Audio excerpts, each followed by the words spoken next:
આજકાલ મોઢા અને ગળાના કેન્સર નાની ઉંમર જેમ કે 20-25 વર્ષના લોકોમાં પણ જોવા મળે છે અને 80-90 વર્ષના લોકોમાં પણ જોવા મળે છે.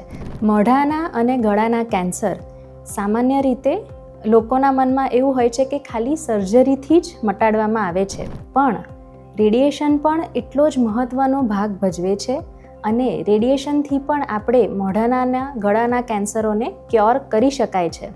ગળામાં કોઈપણ જાતનો દુખાવો, જમવામાં તકલીફ પડવી, મોઢામાં કોઈપણ પ્રકારનું ચાંદું જે લાંબા સમયથી રૂઝાતું ના હોય, ગળામાં કોઈપણ પ્રકારની ગાંઠ જે મટતી ના હોય, તો તેને ચોક્કસતાપૂર્વક નિદાન કરાવવું જરૂરી છે.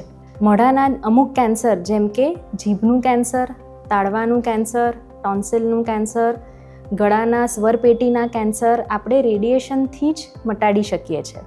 અમુક જે ગળાના કેન્સર હોય છે, સ્ટેજ પ્રમાણે જો અર્લી સ્ટેજનું હોય તો આપણે એવા કેન્સરને ખાલી રેડિયેશનથી જ 95% કેસીસમાં ક્યોર મેળવી શકીએ છીએ. રેડિયેશન થેરેપીમાં આપણે કિરણો અને એનાથી આપણે ફોકસ્ડ અને ટાર્ગેટેડ રેડિયેશન આપીને સાઇડ ઇફેક્ટ્સથી પણ પેશન્ટને બચાવી શકીએ છીએ. અને જે રેડિયેશનની સાઇડ ઇફેક્ટ્સ હોય છે એ ટેમ્પરરી હોય છે, પરમનન્ટ હોતી નથી. અને બધી જ ગાંઠો, બધી જ ચાંદા કેન્સર હોવું જરૂરી નથી, પણ તેને આપણે સાચા ડૉક્ટર પાસે એની માહિતી લેવી અને એના માટે પ્રોપર ટ્રીટમેન્ટ કરાવવી જરૂરી છે. ગભરાશો નહીં.